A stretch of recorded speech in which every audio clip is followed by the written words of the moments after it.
मोरवी ने सुत जाया, वन आनंद छाया।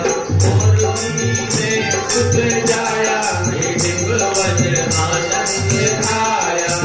गाय कोयलिया मैना तोता, गाय कोयलिया मैना तोता। भीमसेन के जन्मा पोता, भीमसेन के जन्मा पोता। कौओ ने रंभाया, वन आनंद छाया। कौओ ने रंभाया, वन आनंद छाया। माता भूली नहीं समाए, माता भूली नहीं समाए। दादी उसको हृदय लगाए, दादी हिडिंबा हृदय लगाए। शुभ मंगल फल आया, वन आनंद छाया।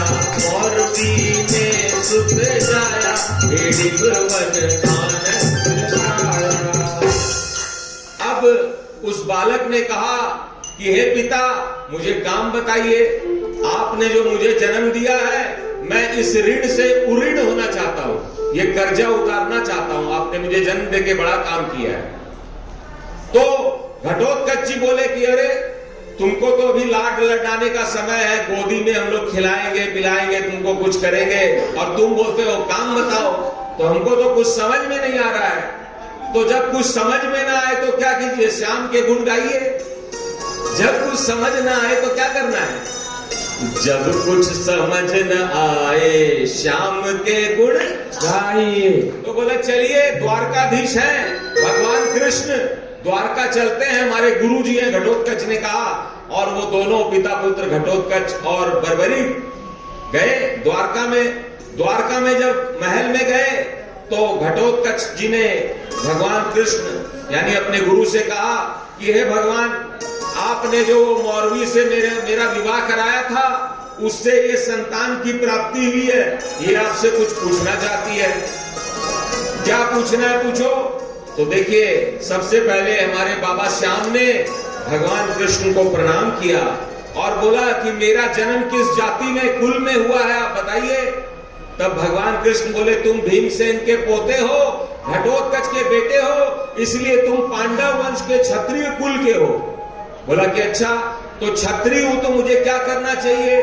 तो बोला, ब्राह्मण को तो धर्म का प्रचार करना चाहिए, वैश्य को व्यापार करना चाहिए, शूद्र को शिल्पकारी करनी चाहिए, और क्षत्रिय को धर्म और देश की रक्षा करनी चाहिए, और शक्ति प्राप्त करनी पड़ेगी। तो बर्बरी जी ने बोला, शक्ति कहां मिलती है, कैसे मिलती है।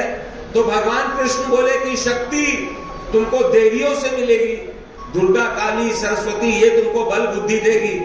तो ये लोग कहां रहती है, अभी तो जन्म ही हुआ, तो ऐसे ही न प्रश्न करेंगे। तो भगवान कृष्ण ने बोला कि देखो, इस धरती के ऊपर में महिसागर संगम नाम का एक तीर्थ है।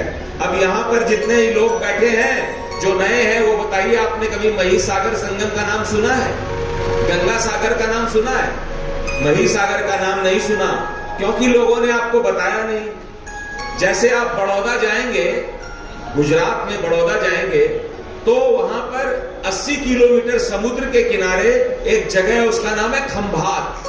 आप गूगल पे सर्च करेंगे तो खंभात की खाड़ी, बे ऑफ खंभात लिखेंगे तो खंभात नाम का एक जिला मिलेगा आपको, डिस्ट्रिक्ट खंभात। उसी में समुद्र के किनारे जो जगह है उसको महिसागर कहते हैं। तो महिसागर क्यों कहते हैं, वहां मही नाम की नदी आती है, और वो मही ऐसी नदी थी कि उसमें एक बार धरती जो है वो पिघल गई। जैसे धरती मोम पिघल जाता है ना, वैसे धरती पिघल गई। पिघल गई तो द्रव्य बन गई, माने कीचड़ बन गई। तो जब धरती सारी कीचड़ बन गई तो धरती पे जो तीर्थ थे वो भी गल गए और वो भी कीचड़ बन गए, और वो जो सर्व तीर्थमयी नदी बनी उसको मही नदी कहा। मही माने धरती की नदी, और वो बहते बहते खंभात की खाड़ी में गिर गई। यानी कि अरब सागर, जो बंबई वाला समुद्र है ना, वो वहां पे जाके समुद्र में गिर गई। तो जब भी कोई नदी सागर से मिलती है, कोई भी नदी हो जहां वो सागर से मिलती है, वो स्थान तीर्थ बन जाता है। जैसे गंगा सागर तीर्थ है, वैसे ही महिसागर तीर्थ बन गया।